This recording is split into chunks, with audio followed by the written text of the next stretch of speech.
जो लोगों के बीच में जाता है, जो लोगों के बीच में रहता है, वो जीतना चाहिए। लेकिन हो ये रहा कि जो बीजेपी की टिकट लेके आता है वो जीतता है। वो चाहे लोगों के बीच में गया हो या बिल्कुल नहीं गया ठीक हो, कह रहे कोई लेना देना नहीं है। 10 साल से जिनकी पॉलिसीज के अगेंस्ट थे जो हैं। लोग, हाँ, लास्ट में उसी पार्टी को उसी वोट को दे वोट दिया। क्या कारण क्या है, क्या लगता है आपको? अंधभक्ति। बिल्कुल जम्मू ठीक कह रहे जम्मू को कुछ नहीं दिया गया, हैं। जम्मू को सिर्फ झंडे डंडे और नारे दिए गए हैं। ठीक है, 370 कुछ नहीं है, कोई अलगाववादी या पाकिस्तानी नहीं है जैसे वो 371। हमारे कॉन्स्टिट्यूशन का एक देखो एक्ट है। कॉन्स्टिट्यूशन बिल्कुल में दिया गया है। बिल्कुल। जैसे 371 है जो गुजरात में मोदी जी की, हिमाचल में है 371। मोदी जी की हाँ स्टेट गुजरात जो 371 एंजॉय कर रही हाँ है, हाँ। खत्म किया एज ए है। एमएलए आप क्या सोचते हैं? मैं चाहता हूं कि जम्मू कश्मीर को स्पेशल स्टेटस मिलना चाहिए। और ये लोग बीजेपी वाले 370 के नाम से भड़काते हैं लोगों अच्छा, को। आप भी 5 दिन हुआ क्या? और जनाब मत पूछो क्या हुआ। रेजोल्यूशन पास होता है, मैं उनको, और हाँ सारे लोग बोलते रहे कि रेजोल्यूशन को पढ़ो। पढ़ो। रेजोल्यूशन पढ़े ही ना वो। मेन मुद्दा ये था कि महाराष्ट्र की इलेक्शन को लड़ाने के लिए उस असेंबली से मसाला देना था। ये बीजेपी और पीडीपी वाले मिले हैं, ये दोनों नहीं चाहते कि जम्मू कश्मीर को स्पेशल स्टेटस मिले। जिस दिन से जम्मू किसको किसके कश्मीर नाम की लेते हैं? स्टेट का मुद्दा उठाया गया कि हमें स्टेट हुड दी जाए, हम्म, उस दिन से मिलिटेंसी उठाई जा रही है। क्योंकि मिलिटेंसी का कहीं ना कहीं फायदा बीजेपी लेती है। मिलिटेंसी का इशू बना के वो इलेक्शन लड़ते हैं। मैं हमेशा उनके साथ खड़ा रहूंगा, हमेशा खड़ा रहूंगा, चाहे सारी दुनिया उनके अगेंस्ट चली जाए, मैं उनके साथ हमेशा उनके साथ खड़ा रहूंगा। ये रामेश्वर का करेक्टर है। जम्मू कश्मीर में जब यूटी के पहले चुनाव हुए और उनके रिजल्ट आए तो उसके बाद नेशनल कॉन्फ्रेंस को ऑलमोस्ट मेजॉरिटी मिल चुकी थी, मगर कांग्रेस उनके साथ थी तो सरकार बनाना आसान था। मगर बावजूद इसके कुछ इंडिपेंडेंट्स ने भी उमर अब्दुल्ला को अपनी तरफ से जो है सपोर्ट कर दिया और सरकार में शामिल तो नहीं हुए, कहीं ना कहीं सरकार को पूरी तरह से समर्थन अपना दे दिया। उसी में एक विधायक थे, इंडिपेंडेंट जीत कर आए बनी कॉन्स्टिट्युएंसी से, डॉक्टर रामेश्वर सिंह ठाकुर। आजाद तौर पे जीत के आए थे और बहुत कम आजाद ऐसे होते हैं जिन्हें कोई पार्टी की टिकट नहीं दी जाती इसलिए आजाद नहीं आते, बल्कि खुद से चुनाव लड़कर आजाद कैंडिडेट के तौर पे जीत के आते हैं। ऐसे ही एक युवा एमएलए हमारे साथ हैं और जम्मू की बहुत ही खूबसूरत कॉन्स्टिट्युएंसी बनी से। डॉक्टर साहब, बड़ा स्वागत है आपका। बहुत बहुत शुक्रिया, थैंक यू सो मच। सबसे पहले तो डॉक्टर से एमएलए बन के कैसा लग रहा वहां पे लोगों की सेवा कर रहे थे, यहाँ पे भी लोगों की सेवा कर रहे थे। वहां पे भी बिगड़े हुए सिस्टम में जाके सिस्टम को सुधारने की कोशिश की है, तो इधर भी बिगड़े हुए सिस्टम में आके सिस्टम को सुधारने की कोशिश करेंगे। है? आप एक बीएएमएस डॉक्टर थे, करीबन 12 साल की नौकरी के बाद आपने हम्म। नौकरी छोड़ दी। हम्म। तो हेल्थ, लोगों की हेल्थ को ठीक करने के बाद समाज को ठीक करने का ये अचानक से प्लान किया या अंदर कुछ चल रहा था कि सियासत में आना है तो सीधे चुनाव लड़के आते हैं? देखिए कहीं ना कहीं मैं लोगों के साथ टच में था, मुझे अच्छा लगता है लोगों के लिए काम करना, जी। सोशली काम करना। ये मेरा पहले से रहा है, और पॉलिटिकली इस चीज़ को मैंने कभी जोड़ के नहीं देखा। हम्म। हमेशा मुझे लगता था कि कहीं किसी मेरे से जो हो सकता है, लोगों की हेल्प हो सकती है, करने की कोशिश करता था। ये शुरू से मुझे अच्छा लगता था। लेकिन इस चीज़ को हमारे सियासतदानों ने सियासी रंग दे दिया हम्म। मेरे इस काम को, ये सोच के कि नहीं। क्योंकि देखिए आप, बड़े से सारे लोग ऐसे होते हैं जो पॉलिटिक्स में नहीं होते लेकिन समाज सेवा करते हैं। बिल्कुल हमारी मदर टेरेसा रहे, बिल्कुल। उन्होंने काम किया। हम्म। ऐसे बड़े सारे लोग थे, लेकिन कुछ लोग लीडरों को ये समझ नहीं आती। उनको लगता है सब सियासत है, समाज सेवा लोगों के बीच में करना उनको लगता है सियासत है। हम्म। उन्होंने इस चीज़ को सियासत के साथ जोड़ना कोशिश किया, और उस चीज़ को लेके कहीं ना कहीं मुझे सियासी रंग देने की कोशिश की। तो जब उन्होंने रंग देने की कोशिश की तो हम भी उस रंग तो में रंगे, आपने रंग ओढ़ लिया। ओढ़ लिया हमने ठीक भी है। रंग। अच्छा, एक चीज और है कि बहुत चर्चे थे आपके चुनावों के दौरान ना, जब वो सर्वे निकल के आते हैं, हमने भी, हमारे चैनल ने भी किया कि इंडिपेंडेंट टक्कर दे रहे हैं बड़ी जबरदस्त। काजल ठाकुर थी, मशहूर कैंडिडेट थी, वो भी कांग्रेस की, और जीवन लाल थे बीजेपी के। उसके बीच में आपका नाम निकल कर आ रहा था। तो कहीं वो कई सारे जर्नलिस्ट एनालिसिस एनालिसिस जो सामने करते हैं वो कहते हैं कि जी वहां पर इंडिपेंडेंट भारी है। तो कारण क्या था आपके भारी जो लगने का? आप लोगों के साथ जुड़े हुए थे या फिर उन कैंडिडेट्स को लोग एक्सेप्ट नहीं कर रहे थे? देखिए बनी जो है ना, बनी का इतिहास रहा है कि बनी ने किसी भी कैंडिडेट को रिपीट नहीं किया। अच्छा। जो एक बार जीता वो दूसरी बार नहीं जीता। हम्म। और हर पार्टी को एक एक बार मौका दिया, मौका दिया। बीजेपी को भी दिया, कांग्रेस को भी ठीक। दिया, एनसी को भी दिया, सबको दिया। उन्हें कैंडिडेट भी चेंज किए, पार्टी भी चेंज की। हम्म। इस बार उन्होंने पार्टी भी छोड़ दी, कैंडिडेट भी छोड़ दिया, इंडिपेंडेंट कैंडिडेट पकड़ा। बिल्कुल। क्योंकि उनका भरोसा पार्टियों से भी उठ चुका था, और पार्टियों में लड़ने वाले कैंडिडेटों से भी उठ चुका था। हम्म। और इस बार वो चाहते थे कि यार इस बार हम सिर्फ कैंडिडेट देखेंगे, पार्टियां नहीं देखेंगे। तो कहीं ना कहीं शायद उनका विश्वास था मुझ पे। उस विश्वास का रिजल्ट ये है कि मैं जीत के आया। हमारी जानकारी थी कि आपने बीजेपी, कांग्रेस, एनसी सबको अप्रोच किया था कि अगर आप टिकट दे दें तो मैं यहाँ से लड़ना चाहता हूँ। क्या किसी पार्टी ने नहीं माना? नहीं, कारण? कारण उनको लगा शायद नया लड़का है हल्के में शायद। ले गए वो मुझे। उन्होंने कहा क्या कर लेगा, अच्छा। इतनी देर से 10-10 सालों से हमारे पार्टियों के चक्कर लगा रहे हैं लोग, हमारे पार्टियों के आगे पीछे घूमते हैं, हम लीडरों के आगे पीछे घूम रहे हैं लोग, ये तो कभी हमारी पार्टी दफ्तर में भी नहीं आया, इसने तो हमें कभी नमस्ते भी नहीं किए, हम्म, तो ये कैसे लीडर बन सकता है। उनको लगता था इलेक्शन वही लड़ सकता है, लीडर वही बन सकता है जो पार्टियों के दफ्तरों के चक्कर काटता है, हम्म, पार्टियों में अपने जूते घिसता है। लेकिन उनको ये पता नहीं था कुछ लीडर ऐसे भी होते हैं जो पार्टियों के चक्कर नहीं लगाते, लोगों के बीच में चक्कर लगाते हैं। और हम लोगों में से निकले हुए लीडर थे, हम पार्टी के दफ्तर से निकले हुए लीडर नहीं थे। अच्छा, एक और चीज रहती है डॉक्टर साहब कि बड़े सारे इंडिपेंडेंट्स जो हर बार चुनाव लड़ते हैं ना, उनका कारण ये होता है कि कोई पुराना लीडर होता है बीजेपी से, उसको टिकट नहीं मिली तो चुनाव में इंडिपेंडेंट आ गया। हम्म, कोई कांग्रेस से होता है, टिकट नहीं मिली तो आ गए, एनसी में तो आ गए। आप किसी पार्टी में थे नहीं, आप एक डॉक्टर थे बीएमएस के, नौकरी छोड़ी, चुनाव लड़ा। आइडियोलॉजिकली आप किस पार्टी के सबसे नजदीक हैं? देखिए मेरी सोच किसी पार्टी को लेके नहीं, अच्छा। सच कह रहा हूँ, जी। ईमानदारी से कह जी। रहा हूँ। मैं मानता ही नहीं हूँ कि पार्टियां देश का भला कर सकती हैं। हम्म। लीडर देश का भला करते हैं, पार्टियां नहीं करती। वो किसी भी पार्टी में किसी हो। भी पार्टी जी। का हो, पार्टियां लीडरों की वजह से होती हैं, बिल्कुल। लेकिन अब सिस्टम उल्टा हो गया, लीडर पार्टियों की वजह से वजह से बढ़ हो। रहे हैं। जी। और ये सिस्टम हमारे देश के लिए हानिकारक है, हम्म। क्योंकि जब पार्टियों की वजह से लीडर बनने शुरू हो गए ना, तो वो लोगों को नहीं देखेंगे, वो पार्टियों को देखेंगे।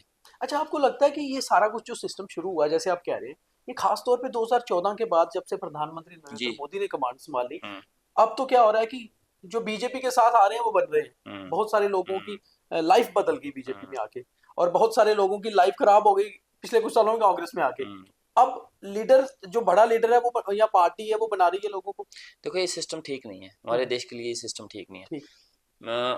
सिस्टम ये होना चाहिए कि जो लोगों के बीच में जाता है, जो लोगों के बीच में रहता है, वो जीतना चाहिए। हम्म, लेकिन हो ये रहा कि जो बीजेपी की टिकट लेके आता है वो जीतता है, वो चाहे लोगों के बीच में गया हो या बिल्कुल नहीं गया ठीक हो, कह रहे कोई लेना देना नहीं है। अगर यही सिस्टम रहा ना, तो आने वाले लीडरों को, यही आने वाले जो भी पॉलिटिक्स में आएगा, हैं। वो लोगों के बीच में नहीं जाएगा, वो पार्टी दफ्तर पहले जाएगा। बार ऐसे हो भी रहा है, और बहुत ऐसा सारे ही लोग चलेगा। पार्टी को उनको अप्रोच पता है करते कि हैं भाई पहले। टिकट ले लो, हम जीत जी जाएंगे, सर। लोगों के बीच में जाके पैसे खर्चने की जरूरत नहीं है, लोगों के काम करवाने की जरूरत नहीं है, जितने लोगों के बीच में ऊपर इन्वेस्ट करना है इतना पार्टी में इन्वेस्ट करो, टिकट लो, जिताने के लिए तो अच्छा, पार्टी जम्मू बैठी है। कश्मीर में इस बार 90 में से आपको क्या लगता है कितने ऐसे एमएलए हैं जो पार्टी की वजह से जीत के आ गए? जम्मू के तो सारे वही हैं, जम्मू के सारे वही हैं, मेरे से लिखवा के ले लो, जी। जम्मू के सारे वही हैं जो पार्टी के नाम पे जीते हैं। अच्छा, ये मैं मतलब इनको टिकट नहीं मिलती, किसी और को मिलती, तब भी वैसे ही जीते, जीतते? बिल्कुल जीते, अच्छा। 100% जीते, मेरे से लिखवा के ले लो। बीजेपी की टिकट पे अगर इनको रिप्लेस करके कोई और नया चेहरा लाया हो तो वो भी जीत जाना मगर चाहिए। आपने हराया बीजेपी को। चलो ये हमारे लोग थे बनी के, हाँ। शायद वो बदलाव चाहते थे, हम्म, वो पार्टी और टिकट के ऊपर डिपेंडेंट नहीं नहीं थे, थे। इसीलिए वो बदले।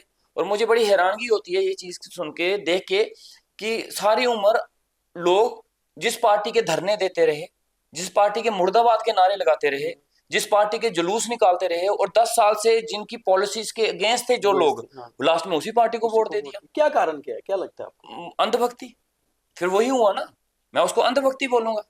जब आपको किसी चीज को लेके गुस्सा है तो वो गुस्सा दिखाओ, और वो गुस्सा वोटों में दिखाओ, डेमोक्रेसी में तो वोटों में दिखना चाहिए ना, तो पता लग। और इस चीज से क्या होगा, इस चीज से लीडर जो है वो लोगों को बड़ा नॉर्मली लेंगे, उनको पता है जितने मर्जी जल्द से जुलूस निकाले, लास्ट में वोट तो हमें ही देना है, जीतेंगे तो हम ही जीतेंगे, मैं नहीं जीता कोई और जीतेगी, जीतेगी तो मेरी पार्टी है। इस वजह से बदलाव लाओ। हिमाचल में देखो हर 5 साल के बाद सरकार बदल देते हैं, चाहे जो मर्जी हो, सरकार बदलनी है, लेकिन हमने एक ही पहाड़ा पकड़ के रखा है। हमें गुस्सा होगा, नाराजगी होगी, जो मर्जी होगी, लेकिन वोट फिर भी हमने उसी को देना है। कश्मीर में भी वैसे ही हुआ, वहां भी एक ही पार्टी को गया तो वो। ये सिस्टम ठीक नहीं है ना।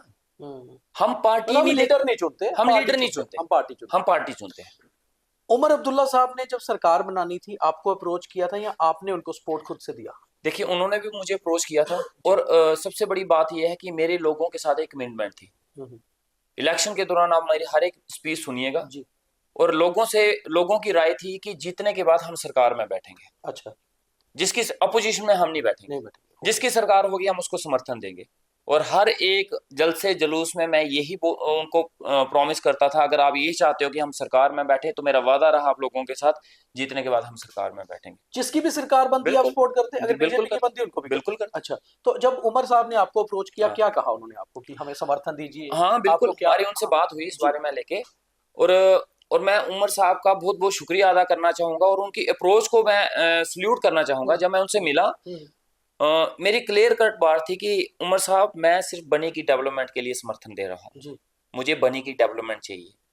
मैं श्रीनगर में घूमा, वहां समर्थन देने से पहले एक दिन श्रीनगर चक्कर लगाया, और अच्छा, श्रीनगर में डेवलपमेंट हुई है। जम्मू के मुकाबले श्रीनगर में देखो, बहुत हुई, बिल्कुल ठीक है। जम्मू को कुछ नहीं दिया गया, जम्मू को सिर्फ झंडे डंडे और नारे दिए गए हैं। हमारे लीडरों ने सिर्फ, हमारे जम्मू के लीडरों ने सिर्फ जम्मू के लोगों को जल से जुलूस करने के लिए रखा, तो आपको लगता है डेवलपमेंट जो नहीं 5 करवाई। साल लेफ्टिनेंट गवर्नर सरकार थी उसमें भी काम श्रीनगर में हुआ जनाब ज्यादा? मैं आपको बताता हूँ, मैं आपको गिन गिन के बताऊंगा, हाँ, सुनिए।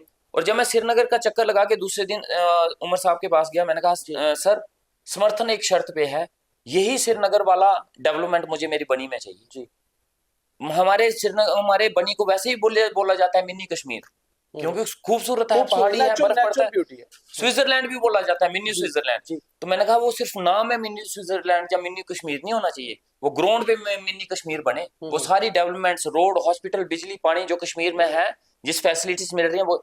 और उन्होंने मुझे श्योर किया और उन्होंने मुझे प्रॉमिस किया कि डॉक्टर साहब, बनी की डेवलपमेंट के लिए अगर मुझे बनी में बैठना पड़ेगा तो मैं बनी में बैठूंगा। मतलब आपका समर्थन शर्तों पे था? बिल्कुल था, और शर्त सिर्फ ये थी कि बनी की डेवलपमेंट।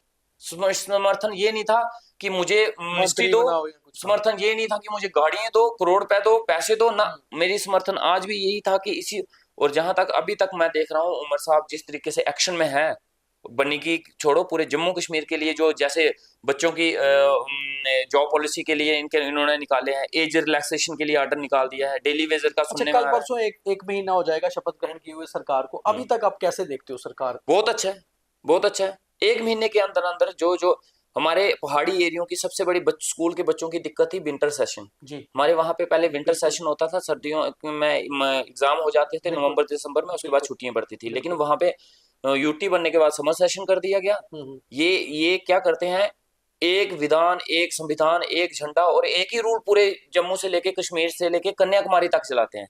लेकिन इनको ये नहीं पता कि हर जगह की टोपोग्राफी अलग है। अलग है बिल्कुल। कन्याकुमारी वाले rule and regulation Jammu Kashmir में नहीं चल सकते, क्योंकि वहां की टोपोग्राफी अलग है और यहाँ की अलग है। हम्म, और एक ही सिस्टम से देश नहीं चलता, और एक ही सिस्टम से दुनिया नहीं चलती। अगर एक ही सिस्टम से चलती तो शायद दो पार्टनर्स की जरूरत भी ना पड़ती। माँ और बाप दो ही होते हैं, चलाने वाले भी दो ही हैं, बिल्कुल इसलिए दो ही चाहिए सिस्टम। एक सिस्टम से ये देश नहीं चलेगा, हर जगह का सिस्टम अलग है। जम्मू का अलग है, कश्मीर का अलग है, बॉम्बे का अलग है, दिल्ली का अलग है, कन्याकुमारी का अलग है। आप एक ही डंडे से पूरे देश को नहीं चला सकते। आप सोशली भी एक्टिव रहे, पढ़े लिखे शख्स हैं, डॉक्टर थे, अब एमएलए भी बन गए हैं, लेजिस्लेटर हैं और लॉ मेकर होते हैं बेसिकली एमएलए। 370 का जाना जम्मू कश्मीर के लिए अच्छा था या जम्मू रीजन के लिए बनी के हिसाब से, या आपको लगता है कि नहीं ठीक था? देखिए मैं आपको एक चीज बताता हूँ, पॉलिटिकल सिस्टम में ना, मैंने सबसे पहला जिंदगी का वोट, आपको क्या लगता है किसको दिया होगा? गैस करो किसको दिया होगा? मुझे लगता है कांग्रेस या बीजेपी। कभी नहीं सोच सकता, जिसको मैंने अच्छा वोट दिया वो दुनिया में कोई नहीं बता। मैंने सबसे पहला वोट प्रोफेसर भीम सिंह जी को दिया था। अच्छा, पैंथर्स पार्टी को, हाँ, रीजनल आवाज को। जब मुझे 18 साल से ऊपर जब मैं हुआ और वोट देने का हक मिला मुझे, उस वक्त बच्चों को कितनी समझ होती है प्रोफेसर साहब के बारे में, क्या समझ। हाँ हम आज भी, बड़े लोग भी प्रोफेसर भीम सिंह के बारे में इतनी सोच नहीं रखते होंगे, बिल्कुल ठीक है। पैंथर। लेकिन मेरी उस समय सोच प्रोफेसर भीम सिंह के साथ थी, और मैं उनकी उनकी सोच को बड़ा बड़ा स्टडी करता था। उन्होंने पूरा वर्ल्ड घूमा और बिल्कुल। मोटरसाइकिल पे घूमा, पढ़े लिखे शख्स थे। और जम्मू के पहले लीडर थे जो जीते थे हाँ, कांग्रेस। रीजनल पार्टी ही है ना? स्ट्रांग वही थी। हमने सबसे भी बहुत क्या इश्यूज हुए, कैसे वो डोन फॉलो आया उनकी लाइफ में, लेकिन वो नहीं मैं जानता। लेकिन मेरी नजर में वो लीडर थे। सियासतदान शायद फेल हो गए, लेकिन लीडर थे। बिल्कुल जम्मू की लड़ाई के लिए उन्होंने सुप्रीम कोर्ट में लड़ाइयाँ लड़ी हैं, बिल्कुल। और उनकी एक विचारधारा थी, उनकी निकालना। उनके जितने भी इलेक्शन लड़े उनमें जो मुद्दे थे, सबसे बड़ा एक मुद्दा था 370 की अमेंडमेंट होनी चाहिए। बिल्कुल, मैंने उनके इंटरव्यू बहुत सुना? किए थे, मेरे साथ उनके बहुत।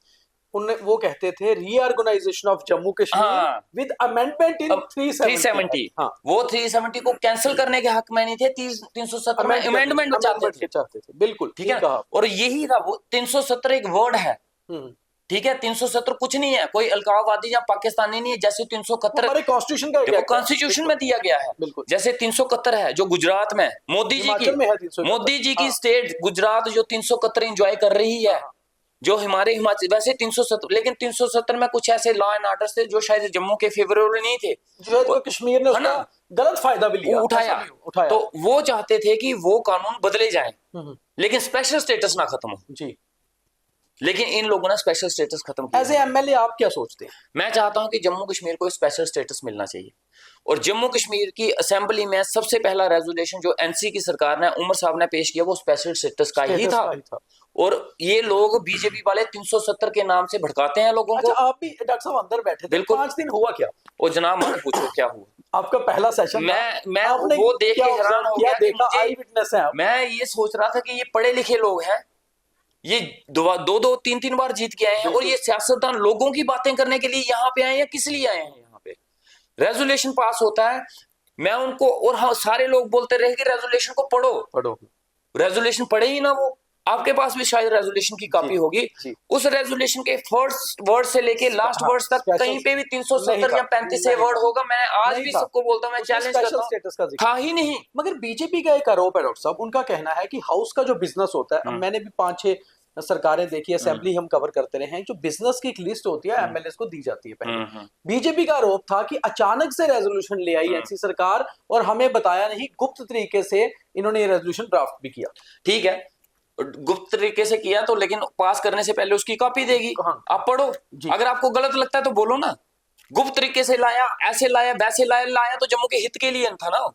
जम्मू कश्मीर, अगर जम्मू कश्मीर को स्पेशल स्टेटस मिल जाता है तो उसमें बुराई क्या थी, इसमें बुरा क्या था? अगर हिमाचल को मिल सकता है, गुजरात को मिल सकता है, असम को मिल सकता है, नागालैंड को मिल सकता है, कम से कम 12 स्टेट्स होंगे जिनको मिलता, तो हमें मिल जाता, तो इसमें बुरा क्या? मानती है कि पहले स्टेट वापस आए, फिर स्पेशल स्टेटस बाद में देखिए जनाब, सीधी सी बात है, कान ऐसे पकड़ो या ऐसे पकड़ो, कान ही पकड़ना है जी। मैं कहता हूं पहले स्पेशल स्टेटस आए, उसके बाद स्टेट आए। क्यों? रीजन भी मैं बताता हूं। देखिए स्पेशल स्टेटस का फायदा क्या है? स्पेशल स्टेटस का फायदा यह है कि आपकी लैंड्स और जॉब सिक्योर रहेगी जी। ठीक है, आपको स्टेट मिल गई, आपके पास स्पेशल स्टेटस नहीं है, लेकिन फिर भी आपकी जॉब्स और लैंड सिक्योर नहीं है। अगर आपको बिना स्पेशल स्टेटस के आपको स्टेट मिल जाती है तो लैंड्स और जॉब तो फिर भी सिक्योर नहीं हुई ना। अगर और कल को स्टेट मिलने के बाद आपको जॉब्स निकलती हैं, अगर आपके पास स्पेशल स्टेटस नहीं है तो उस जॉब के लिए बाहर के फिर भी अप्लाई कर रहे हैं जी। लैंड आपके फिर भी बाहर वाले ग्रैब कर रहे हैं। आपको लगता है कि बिना स्पेशल स्टेटस के स्टेट का फायदा नहीं होगा? बिल्कुल नहीं है। मैं कहता हूं, अगर देखिए जनाब, अगर महाराजा हरि सिंह जी से बड़ा कौन हो सकता है हमारे जम्मू कश्मीर के लिए? बिल्कुल। वो अगर स्पेशल स्टेटस दिलाते थे, जम्मू कश्मीर को दिलाया उन्होंने बोला कि हमारे जम्मू कश्मीर के डोगरे भोले हैं, इनको बाहर के आके लूट जाएंगे, इसलिए जम्मू कश्मीर को स्पेशल, और उन्होंने स्टेट सब्जेक्ट लाया जो हरे कलर का था, वो हरे रंग से उड़ते उड़ते स्टेट सब्जेक्ट से उड़ते उड़ते वो व्हाइट पेज एक डोमिसाइल में बदल गया। बिल्कुल। महाराजा हरि सिंह की सोच को अगर ये लोग समझ नहीं सकते, इनका कुछ नहीं था जनाब। वो असेंबली की वीडियोस उठा के आप देखो, महाराष्ट्र की इलेक्शन में यूज हो रही है ना। बिल्कुल। मेन मुद्दा ये था कि महाराष्ट्र की इलेक्शन को लड़ाने के लिए उस असेंबली से मसाला देना था, तो उन्होंने दिया। जो असेंबली में हुआ उसका फायदा महाराष्ट्र में लेना था, इसलिए बिल्कुल जनाब, ये प्लान था पहले से, ये प्री प्लान था कि आप जाओ और हमें मसाला दो जम्मू कश्मीर से, क्योंकि जम्मू कश्मीर के मसाले से ही इलेक्शनें लड़ी गई हैं। पुलवामा के ऊपर इलेक्शन लड़ी गई, 370 पे इलेक्शन लड़ी गई, स्टेटहुड पे इलेक्शन लड़ी गई, यूटी पे इलेक्शन लड़ेगी। अच्छा, जो पीडीपी के मेंबर्स लेके आए थे 370 का उन्होंने तो नाम लिया, और इंजीनियर रशीद के भाई भी लेके आए बैठे, उसको भी आप लगता है कि बीजेपी के साथ मिली भगत? ये बीजेपी देखो, उसमें दो पार्टियां विरोध कर रही थी, एक पीडीपी और बीजेपी जी। तो इसका मतलब वो विरोध कर रहे हैं, और इनकी सरकार पहले भी रही है, बीजेपी इन्हीं की सरकार ने तो बेड़ा करके हमारे पीडीपी से बीजेपी ने आप कह रहे हैं करवाया, ये सब कुछ मिले हुए हैं जी। ये बीजेपी और पीडीपी वाले मिले हैं, ये दोनों नहीं चाहते कि जम्मू कश्मीर को स्पेशल स्टेटस मिले, तो इसका मतलब ये दोनों मिले हुए हैं। बीजेपी पीडीपी का समर्थन कर रही है और पीडीपी बीजेपी का समर्थन कर रही है। ये दोनों पार्टी नहीं चाहती कि हमारे जम्मू कश्मीर को स्पेशल स्टेटस दिया जाए। और मैं उमर साहब को सल्यूट करना चाहूंगा, जितना स्मार्टली उन्होंने वो रेजोल्यूशन पेश किया, और वो जम्मू कश्मीर के हित के लिए, और सबसे ज्यादा जम्मू के हित के लिए है। क्योंकि कल को मैं आपको आज भी बोल देता हूँ, यूटी बनने से कश्मीर का इतना नुकसान नहीं हुआ जितना हम जम्मू का हुआ है। हम जम्मू खत्म हो चुके हैं, नुकसान हुआ। बिल्कुल सही कह रहे हैं, जो जम्मू की जनता भी कहती है। अच्छा डॉक्टर साहब, लगता है कि उमर अब्दुल्ला के साथ जैसे बीजेपी का टकराव हुआ, आप भी सरकार के समर्थन में थे, आपने खुद बताया कि इतना टकराव हुआ, अब लगता है कि केंद्र सरकार और उमर अब्दुल्ला सरकार के रिलेशंस अच्छे रहेंगे और आने वाले समय में जल्दी हमें स्टेटस जो है स्टेटहुड का मिलेगा? देखिए जनाब, रिश्ते क्या बनाने, कोई वो शादियां थोड़ी ना नहीं, करनी है। सरकारों के मैं रिलेशन आपको बता रहा काम चलता हूँ, चाहे सेंटर की सरकार हो चाहे जम्मू की सरकार हो, काम लोगों के करने हैं, बिल्कुल, लोगों मगर के हित रिश्ते के तो लिए बहुत बनी है। मैटर करते हैं। मैं वही कह रहा हूँ, लोगों के हित बने हैं। जहां आपको लगता है जहां पे लोगों का हित है, रिश्ते बनने चाहिए। बिल्कुल, अगर आप रिश्ते नहीं बना रहे, उसका मतलब आप जो लोगों के हक में नहीं हो। जम्मू कश्मीर स्टेट मांगती है, और ये बार बार पार्लियामेंट में हमारे प्रधानमंत्री साहब ने भी बोला है, बिल्कुल होम मिनिस्टर साहब ने भी बोला है। अभी जब यहाँ पे हमारे एलजी साहब, उन्होंने भी एड्रेस किया कि स्टेट मिलेगी मिलेगी और मिलनी चाहिए। मगर कब मिलेगी इसके ऊपर बात नहीं होती। और हम लोग भी, जम्मू की सरकार और एनसी सरकार भी यही चाहती है कि स्टेट मिले, और इसी के लिए वो जब दिल्ली में जाके मिले, उन्होंने हाथ बढ़ाया है। अगर सेंटर हाथ नहीं बढ़ाता है तो मतलब वो रिश्ते नहीं निभाना चाहता, और रिश्ते नहीं निभाने का मतलब है वो जम्मू के हक में, वो सेंटर के लोग नहीं है। पार्टियों के हक में हो ना हो, जी, लेकिन कभी कभी हमें लोगों के हित के लिए अपने दुश्मन से भी हाथ मिलाना पड़ जाता है। हमें कभी कभी जम्मू के हित के लिए, लोगों के हित के लिए, लोगों के बेनिफिट के लिए अपने पर्सनल रंजिशें छोड़नी पड़ती हैं, पर्सनल बेनिफिट छोड़ने पड़ते हैं। लेकिन अगर हम पर्सनल रंजिशें पकड़ के रखते हैं तो समझ लो आप सेल्फिश लोग हो, आप लोगों के हित के लिए नहीं बैठे हो वहां पे। जम्मू कश्मीर में जिस तरह से अभी हालात टेररिज्म के बने हुए हैं, सरकार बनने के बाद एकदम से आतंकी घटनाएं लगातार शुरू हो गई। 16 को सरकार ने शपथ लिया, 18 को एक इंसिडेंट, 20 को दूसरा, 23 को तीसरा, और पिछले 7-8 दिनों में लगातार एनकाउंटर्स। क्या कारण है? क्योंकि आपके एरिया में भी ऊपरी जो इलाका है वहां भी टेररिस्ट की मौजूदगी नोटिस हो रही है, क्या कारण? देखिए जनाब, मैं आपको एक चीज बताता हूँ, मैं इनको सियासी चीजों से जोड़ के देखता हूँ। वो कैसे? इलेक्शन से पहले ही क्यों होता है? पुलवामा भी इलेक्शन से चंद महीने पहले हुआ। बिल्कुल, क्यों हुआ? और पुलवामा में जो हुआ, एक गाड़ी बढ़ी हुई आरडीएक्स में पूरे जम्मू कश्मीर में पूरे कश्मीर में घूम रही है, कोई पता नहीं, उसके ऊपर इन्वेस्टिगेशन क्यों नहीं हुई? कैमरे में रिकॉर्डेड है वो गाड़ी, उस गाड़ी का पता क्यों नहीं लगाया गया? वो गाड़ी किसकी थी, कहां से आई? और जम्मू के कश्मीर के चप्पे चप्पे पे सिक्योरिटी है। अब यहां से आधे किलोमीटर के बाद जाओ, वहां नाके लगे हैं। जाहिर सी बात है कि हमारा है ना? पड़ोसी पाकिस्तान नहीं चाहता, बिल्कुल, मगर लेकिन वो आरडीएक्स की गाड़ी भरी हुई कश्मीर में घूम रही है, क्या उसको किसी ने पकड़ा नहीं? तो क्या उसके आपको क्या लगता है? मैं ये क्या पॉलिटिकली, साजिश है? मैं कह रहा हूं पॉलिटिक्स आज इस हद तक पहुंच गई है कि अपने इलेक्शन जीतने के लिए लोगों की कुर्बानियां दी जा रही है। कौन दोषी हो सकता है? जो भी पार्टियां होंगी। अब मैं आपको एक चीज बताता हूँ, ये मुद्दा अभी तो मिलिटेंसी का, अभी आप हाँ, इस मिलिटेंसी इंसिडेंट जो हो रहे मैं हैं, सीधा बोलता हूँ, जिस दिन से जम्मू किसको किसके कश्मीर नाम की पे? स्टेट का मुद्दा उठाया गया कि हमें स्टेट हुट दी जाए, उस दिन से मिलिटेंसी उठाई जा रही है। इससे पहले क्यों नहीं थी? ऐसा तो नहीं है कि कश्मीर में जमात और इंजीनियर रशीद की जो पार्टी, बड़े हार्डकोर जो सेपरेटिस्ट थे, उनकी पार्टियां हारी हैं तो मिलिटेंसी को? देखो, कोई भी हो सकता है, बीजेपी वाले भी हो सकते हैं, हम बीजेपी वालों को क्यों नहीं ले सकते? क्योंकि मिलिटेंसी का कहीं ना कहीं फायदा बीजेपी लेती है। मिलिटेंसी का इशू बना के वो इलेक्शन लड़ते हैं, मिलिटेंसी का मुद्दा बना के वो इलेक्शन जीतते हैं। हम उनको क्यों साइड पे रखते हैं? हम कभी कभी हम फॉर ग्रांटेड क्यों ले लेते हैं बीजेपी वालों को? वो क्यों? इसका फायदा उनको तो नुकसान है, केंद्र में उनकी सरकार है। देखिए जनाब, मिलिटेंसी से फैलेगी, मिलिटेंसी होगी तो वो उसका आरोप हमेशा दूसरी मुस्लिम पार्टी पे, कश्मीर की पार्टी पे लगाते रहे हैं, और वो यही बताते रहे हैं देखो हालात खराब हो गए हैं, कल को इनकी सरकार आएगी तो और ज्यादा बढ़ेगा, हम आपको बचाएंगे। हम स्टेटहुड आएगी ऐसे में? आनी चाहिए जनाब, पर आएगी? मुझे पूरा यकीन है, और मुझे अपने प्रधानमंत्री मोदी साहब पे पूरा यकीन है। वो अपने जुबान के पक्के हैं, मैन ऑफ द वर्ड्स हैं वो। अगर उन्होंने पार्लियामेंट में ये चीज बोली है, हमारे होम मिनिस्टर साहब ने ये चीज पार्लियामेंट में बोली है जी, तो वो इस चीज को पूरा करेंगे, और पूरा करना भी चाहिए, लोगों के साथ वादा है। उमर अब्दुल्ला साहब की सरकार चलेगी 5 साल पूरा? बिल्कुल चलेगी नहीं जनाब, दौड़ेगी, देखते जाइएगा। मैंने आपको बोल दिया, जो पिछले 10 साल का इन्होंने जम्मू कश्मीर का बेड़ा गर्क किया है, वो 10 साल का सिस्टम ताना बाना बिगड़ा हुआ उमर साहब ही सुधारेंगे, और इसका रिजल्ट आप देख लिए, डेली वेजरों को परमानेंट करने की पॉलिसीज चल रही हैं। अच्छा, ये विंटर सेशन चेंज हो गया, अच्छा उसके बाद एज रिलैक्सेशन के ऑर्डर आ गए, बड़ी जल्दी ऐसे ऐसे ऑर्डर। दरबार मूव की भी डॉक्टर साहब डिमांड थी, जम्मू में होना चाहिए, जम्मू के भी लोग कहते हैं, आप कैसे देखते हैं? बिल्कुल होना चाहिए, क्यों नहीं होना चाहिए, मगर एक बड़ा खर्चा था। देखिए जनाब, मैं आपको एक बात बताता हूँ, दरबार मूव जब होता था, आप देखो रघुनाथ में चहल पहल होती थी, बिल्कुल होती थी, वहां के बिजनेसमैन को फायदा होता था। एक ऑटो से लेके, एक रिक्शा वाले से लेके, एक 5 स्टार होटल वाला पैसा कमाता था, उनका घर चलता था। जब से वे दरबार मूव खत्म हो गया, हमारे रेडी वाले, फड़ी वाले, ऑटो वाले, रिक्शा वाले, मेटाडोर वाले, दुकानों वाले, होटल्स वाले सब सड़कों पे आ चुके हैं। आज एक ट्रेन निकली है, श्रीनगर जा रही है, सारा के सारे यात्रु जो आते हैं वो बाहर निकल जाते हैं, वो नहीं उतरते। पत्नीटाप खत्म हो गया है, टनल निकल गई है, चले गए हैं पत्नीटाप में, कोई नहीं आता। दरबार था, लोग आते थे, यहाँ पे शॉपिंग होती थी, बिजनेस बढ़ता था, हम लोगों को फायदा होता था, वो खत्म हो चुका है। इन 10 सालों में यूटी बनने से क्या क्या नुकसान हुए हैं, क्या क्या बेनिफिट्स हुए हैं, वो हम इन 10 सालों में, इन यूटी बनने के बाद जितने कानून पास किए गए वो जम्मू के अगेंस्ट थे, जम्मू के फेवर में नहीं थे। क्या स्टेट तोड़ना जम्मू के हक में था? क्या यूटी बनाना जम्मू के हक में था?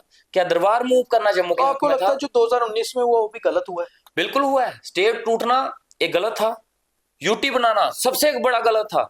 इस स्टेट को बनाने के लिए महाराजा हरि सिंह, गुलाब सिंह जी, हमारे जनरल जोरावर सिंह खाली पेट हमारे डोगरे लड़े हैं, और गिलगित तक, बलोचिस्तान तक। मैं आपको एक चीज बताऊंगा, जनरल जोरावर सिंह जी की आर्मी में शायद मेरे परदादा थे या कौन थे, वो भी थे, और उन्होंने उसी लड़ाई को लड़ने के लिए हमें एक तलवार गिफ्ट की थी, वो आज भी हमारे घर में है। कभी आओगे मैं आपको दिखाऊंगा, हम उस खानदान से हैं जो जनरल जोरावर सिंह जी की फौज में लड़े हैं हम लोग। तो फिर आपको क्या लगता है कि बीजेपी ने क्यों ये किया? अगर वापस स्टेट देनी है, सब कुछ वापस कर तो रहे हैं, तो फिर तोड़ा क्यों? देखिए जनाब, सीधी सी बात है, लूटना था। जम्मू कश्मीर एक रियासत, फली फूली रियासत थी, सोना था, लूटना था जनाब। वो जब तक स्टेट थी, लूटना था सेंटर वालों ने। कैसे लूटना था? इन दिल्ली वालों ने, यूपी वालों ने, बिहार वालों ने लूटना था ना। ये बड़े बड़े बिजनेसमैन थे, माइनिंग के बड़े बड़े ठेकेदार थे। और आज आप देखो 370 टूटने के बाद, स्पेशल स्टेटस छीनने के बाद, स्टेट टूटने के बाद, माइनिंग के ठेके बाहर वाले लेके, टोल प्लाजों के ठेके बाहर वाले लेके, और हमारे जितने बिजनेस हैं सब बाहर वाले लेके। सारी चीजों पर उमर अब्दुल्ला कंट्रोल कर पाएंगे अब? उमर अब्दुल्ला साहब कुछ कंट्रोल नहीं कर पाएंगे।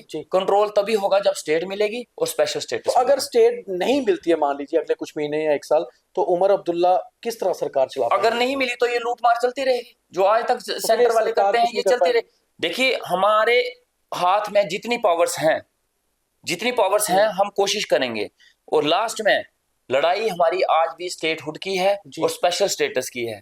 अगर मिलेगा तो बहुत अच्छी बात है, नहीं मिलेगा, सड़क से लेके असेंबली तक हंगामा करना हम लोगों को आता है, और हंगामा हम जरूर खड़ा करेंगे।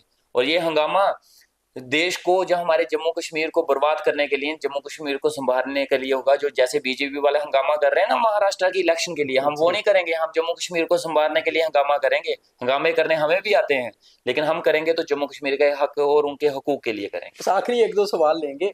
बीजेपी की तरफ से अप्रोच किया गया आपको कि आइए हमारे साथ? अब बड़े करते हैं, अब बहुत करते हैं। अब तो इतने एनसी वाले मेरे साथ नहीं बैठते जितने बीजेपी वाले बैठते हैं। इवन की एनसी ऑफिस में भी बैठे हो तो वो उनको भी बोल देते हैं ये हमारा ही है, ये हमारा बंदा है। अच्छा, अब तो बहुत कुछ बोलते हैं, लेकिन वक्त नहीं रहा। और ऐसा नहीं है, हमारी मेरी उनसे कोई रंजिश नहीं है। उन पार्टीज में मेरे बड़े भाई हैं, सारे दोस्त हैं, भाई हैं, तो उनसे कोई रंजिश नहीं है। मुझे पार्टी से भी कोई रंजिश नहीं है। मैं चाहता हूँ डेवलपमेंट, और सबसे ज्यादा मैं चाहता हूँ बनी की डेवलपमेंट। और मैं बनी की डेवलपमेंट के लिए, बिल्कुल मैंने बनी की डेवलपमेंट के लिए समर्थन दिया है, और मैं बनी की डेवलपमेंट करवाना चाहता हूँ। और बनी की डेवलपमेंट के लिए अभी तक मैं जिस काम को लेके, चाहे सीएम के पास गया, चाहे मिनिस्टरों के पास गया, आज तक ऐसा कोई काम नहीं है जो मेरा रोका गया हो। काम हुए हैं, काम हो रहे हैं, बड़ी तेजी से मेरे बनी के काम हो रहे हैं, और मैं और मेरे बनी के लोग खुश हैं इन चीजों से। वैसे तो एंटी डिफेक्शन ला है, इसलिए आप किसी पार्टी में जा नहीं सकते 5 साल। इसके बाद हम डॉक्टर रामेश्वर सिंह ठाकुर जी को किस पार्टी में देखेंगे? देखिए मैं आपको बोल रहा हूँ, मैं एक लोगों की तरह के द्वारा चुना गया हो के नेता हूँ। मुझे जिताने वाली कोई पार्टी नहीं थी, मुझे जिताने के लिए कोई दिल्ली से हेलीकॉप्टर उड़ के नहीं आए, मुझे किसी ने फाइनेंशियली सपोर्ट करने वाले कोई बड़े बड़े ठेकेदार या बिजनेसमैन नहीं थे। एक आम आदमी था। मेरा हर एक डिसीजन लोगों को पूछ के होगा। मेरा समर्थन भी लोगों से पूछ के हुआ है। लोगों ने बोला था कि हम जो सरकार मेजॉरिटी में आएगी, जिसकी सरकार बनेगी हम देंगे। कल को अगर पार्टी भी ज्वाइन करनी पड़ी, वो भी लोगों से पूछ के किया जाएगा कि हमें किस पार्टी में ज्वाइन होना है। समर्थन दिया है ज्वाइन करने के लिए, लोगों से लंबे समय इंडिपेंडेंट रहना मुश्किल है, तो किसी पॉलिटिकल पार्टी के साथ तो जाएंगे? नहीं, हम अगर इंडिपेंडेंट जीत सकते हैं तो हम इंडिपेंडेंट चला भी सकते हैं, ऐसा कुछ नहीं है। अगर लोगों की मर्जी होगी कि इंडिपेंडेंट रहो तो इंडिपेंडेंट, देश इंडिपेंडेंट है, हम भी इंडिपेंडेंट रहे, लेकिन लोगों की मर्जी होगी कि पार्टी ज्वाइन करो, हम पार्टी। इस सरकार में रामेश्वर जी मंत्री बनेंगे? ये तो सरकार को पता होगा, क्योंकि स्टेट वापस आती है फिर तो मिनिस्टर ज्यादा। चलो देखो, ये तो सरकार पे है, लेकिन मैं इतना बताता हूँ कि मैं जिसका नमक खाता हूँ ना, उसके साथ बेईमानी नहीं करता।